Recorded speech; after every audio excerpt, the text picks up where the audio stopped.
Si toda la gente que está organizada, y estoy de acuerdo en que, es una de las primeras cosas, de las cosas que siempre apunto, somos mucho más y mejor preparados que hace 6 años, si toda esa gente nos metiéramos en las instituciones, aún así seríamos incapaces de parar nada. Me parece que independientemente de quererse presentar o no, es el momento de construir una cultura distinta desde nuestras propias instituciones, levantándolas bastante poquito a poco. Yo voy a hacer un paralelismo entre lo que se está viviendo desde un sector del movimiento autónomo y libertario que está apostando por la vía institucional y una realidad que se vivió aquí antes del 15M, en la última época de los 90 y en los primeros 2000, ¿no? Es decir, en aquella época, no sé si os acordaréis de lo que era el rollo insurreccionalista, si no os lo explico muy brevemente, era un sector del movimiento libertario que apostaba por una insurrección permanente, una insumisión permanente en todos los niveles y aspectos de la vida al sistema capitalista, ¿no? Y bueno, en ese momento esta gente intentó acelerar el reloj de la historia. Es decir, siempre nos hemos quedado con sus cosas más espectaculares de quemar bancos y cosas por el estilo, pero hacían muchas más cosas. El caso es que no comprendieron que no solamente a base de ganas e ilusión se cambian las cosas. Me parece que ahora una parte de nuestros compañeros están viviendo un momento muy parecido. Es decir, probablemente fruto de la desesperación, de tirarte 30 años peleando la contra, de que se abre la puerta, ves las calles llenas de gente, es tu sueño hecho realidad y de repente en 3 años parece que se desinfla el globo, ¿no?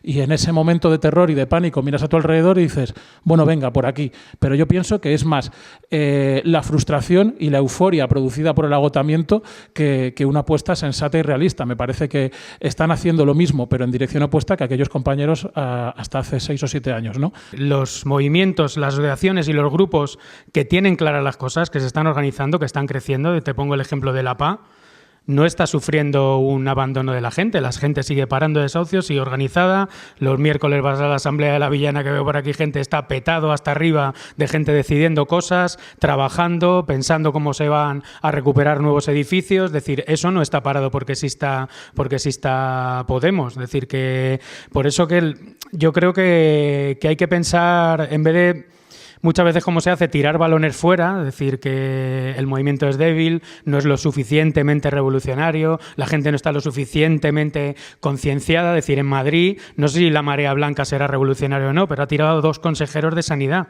Es decir, ha tirado a 2 consejeros de sanidad y acaba de caer la ministra.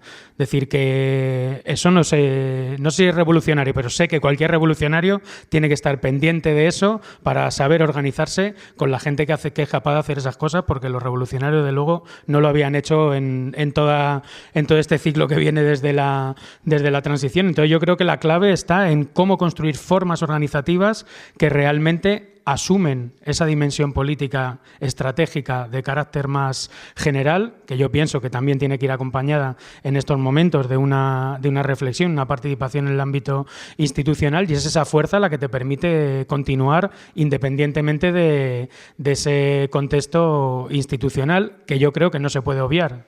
Antes de nada, porque no parezca que somos aquí los más listos del patio, el movimiento libertario tenemos que hacer bastante autocrítica. Quiero decir, yo digo una cosa que toca mucho las narices en determinados sectores, que es que el movimiento libertario tenemos una cosa.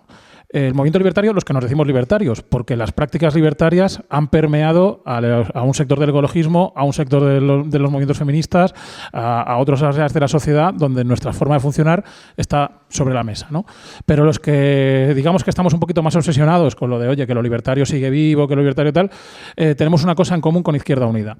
Y es que durante 30 años hemos estado sentados diciendo, la historia nos va a dar la razón, yo me siento aquí en la puerta de casa, ya se pudrirá el sistema y entonces la gente vendrá y dirá, anda, mira, aquí están los anarquistas, qué razón tenían. Y en eso pues llega Podemos y se nos queda cara de pringaos. Es decir, yo creo que el principal, o sea, para mí, el gran éxito de Podemos, para mí, es que he visto a mogollón de compañeros y compañeras anarquistas despertarse. Es decir, nos comen la tostada otra vez. Entonces, bueno, ya tiene algo bueno Podemos. Entonces, la cuestión es, a partir de ahí, yo sí pienso que a las luchas se les puede dar un tinte revolucionario. Un tinte. Evidentemente estoy de acuerdo con que tumbando la ley del aborto no proclamas el comunismo libertario, pero es fundamental cómo se logra eso. ¿vale? Entonces, la gran diferencia, y el sindicalismo era un ejemplo en su día, es que había sindicatos que solo luchaban por mejoras y había sindicatos que eran herramientas de aprendizaje donde todo lo demás también se ponía sobre la mesa. A mí me parece que la clave es, y no somos los únicos que, porque ya hay gente haciéndolo, que están los que están aquí sentados a nuestro lado, ¿no? Es decir, en esas luchas hay que ir más allá. No vale comparar los desahucios, hay que explicar por qué hay desahucios. No vale con comparar una ley en concreto o hacer dimitir a un ministro, sino que hay que explicar cómo funciona todo un sistema. Y me parece que nuestro papel es volver a estar ahí y volver a aportar nuestra visión, que seguro que mucha gente le puede parecer interesante. Ya está. Bueno, cada ronda contestamos todos. Bueno. Que yo como revolucionario, cuando voy a alguna asamblea de la paz, fundamentalmente voy a aprender. Es decir, porque justo la gente que no es revolucionaria es la que nos está enseñando cómo se hace una revolución. Yo he visto a gente militante anarquista, cuando le ponen una multa por una manifestación, ponerle 1.000 euros de multa y casi echarse a llorar, necesitar 50 fiestas, 6 grupos de apoyo, 8 colegas que le llamen todos los días porque está represaliado. Y he visto a una mujer dominicana que está sola con 70 años en Madrid, que se ha plantado delante de la sucursal del banco, ha cogido al director y le ha dicho: no te pago la hipoteca. Y para mí eso, segundo, es una revolución. No sé vosotros lo que pensáis que es una revolución, pero para mí eso es una revolución. Y no solo es, sino que cuando cada miércoles va a una asamblea y se junta con otros 80 que han hecho lo mismo, eso es una revolución. Y para mí la PA es un sindicato como era el sindicato de inquilinos de los años 30 de la CNT. Y desde luego yo creo que ninguno de los que estamos aquí podemos calificar a lo que pasa ahí de si es revolucionario o no es revolucionario, porque es ponernos en un altar que ni nos corresponde ni todavía nos merecemos, por lo mismo que acabas de explicar tú, Paco. Es decir, que eso yo creo que hay que dejarlo clarísimo. Porque si no, da la sensación de que aquí lo que hacemos siempre es un tribunal de quién es revolucionario y quién no es revolucionario. Es decir, tú vas allí a enseñar cosas que puedes haber aprendido de cómo funciona el capitalismo y vas a aprender otras muchas cosas, por ejemplo, de cómo funciona la vida, de cómo se deja de pagar una deuda y de cómo eso se convierte organizadamente en un problema que ha tenido que llamar Bruselas al gobierno español: oye, ¿qué está pasando? Que ahí no paga ni Dios la hipoteca, que tenéis índice de morosidad de la hostia, que tenéis que dar daciones en pago a la gente en vez de quitárselas y de dejarlas debajo un puente, que estáis dando no sé cuántos alquileres sociales. Todas esas cosas concretitas que decís que no son revolucionarias, que ha hecho la PA, son las que hacen temblar las estructuras del sistema de deuda en Europa y lo que ha hecho que la Comisión Europea llame al gobierno español preocupado por este tipo de cuestiones. Y para mí hacer una revolución es desestabilizar el conjunto del sistema. Y ahora mismo gran parte del sistema se basa en que las cadenas de deuda funcionen y cada uno pague lo que debe. Y la PA justo se ha puesto en medio a que ese sistema no funcione. Y por lo tanto yo creo que tiene esas dosis revolucionarias. No sé si será la CNT de los 30, la de los 20 o las de los 15, porque el propio sindicato de inquilinos de los años 30 de la CNT tenía muchas características similares a las que tiene la PA hoy en día. Y el deber de un revolucionario no es ir, si te consideras tal, a enseñar, sino ir a aprender. Es decir, como decía un gran revolucionario como Mao Zedong, es decir, escuchar cómo crece la hierba bajo tus pies. La izquierda revolucionaria se ha acostumbrado a mirar siempre la sociedad desde un altar y no a escuchar cómo crece bajo sus pies la próxima revolución, las revoluciones venideras, cómo se organiza, qué necesidades tiene, en qué posición es la mejor que esté.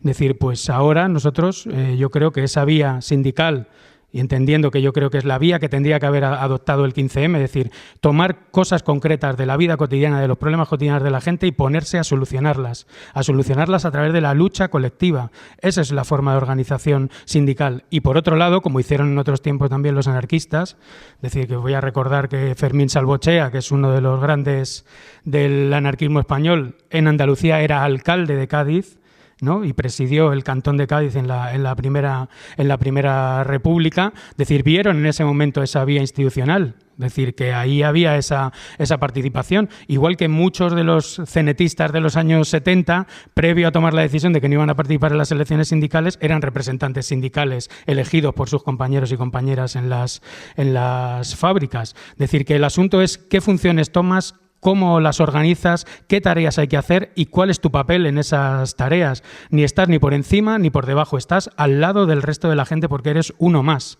Es decir, las revoluciones se hacen cuando la gente se considera ser uno más del que tiene al lado, se organiza y pelea por cosas concretas y claras y sobre todo, que esto es súper importante, es algo que no yo creo muchas veces no nos entra en la cabeza la necesidad de tener victorias. Necesitamos ganar cosas. Sin una hipótesis de victoria, por pequeña que sea, pequeñas victorias, parar un desahucio, decir, ese fue el gran acierto de la PA. El día que salió el primer desahucio en la tele de Tarragona con los 5 primeros activistas de la PA en Barcelona y eso se paró, a partir de ese momento, la explosión. Todo el mundo quería hacer eso. Cosas concretas, hipótesis, victoria, organización y a partir de ahí generación de contrapoder político.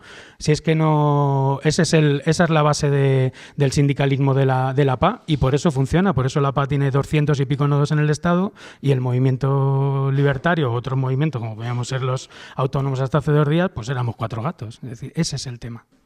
Construir un programa político colaborativo, abierto y participado y generar una candidatura diversa, abierta, participada, es decir, de toda la gente que piense que esa vía puede dar resultados. Eso es a día de hoy Ganemos Madrid. Que cuando hay un problema en un barrio o en un distrito, directamente la gente, recogiendo un número de firmas, genere un referéndum vinculante al sistema político independientemente de quién gobierne. Es decir, que si tú tienes un problema en tu barrio, este centro social se quiere legalizar, tú generas un referéndum, la gente vota y si la gente vota que sí, el partido político de turno está obligado por ley, que es lo que se está hablando cuando se piensa en este tipo de arquitecturas institucionales, a obedecer al conjunto de la ciudadanía. Es radicalizar la democracia, extenderla, hacerla más participativa.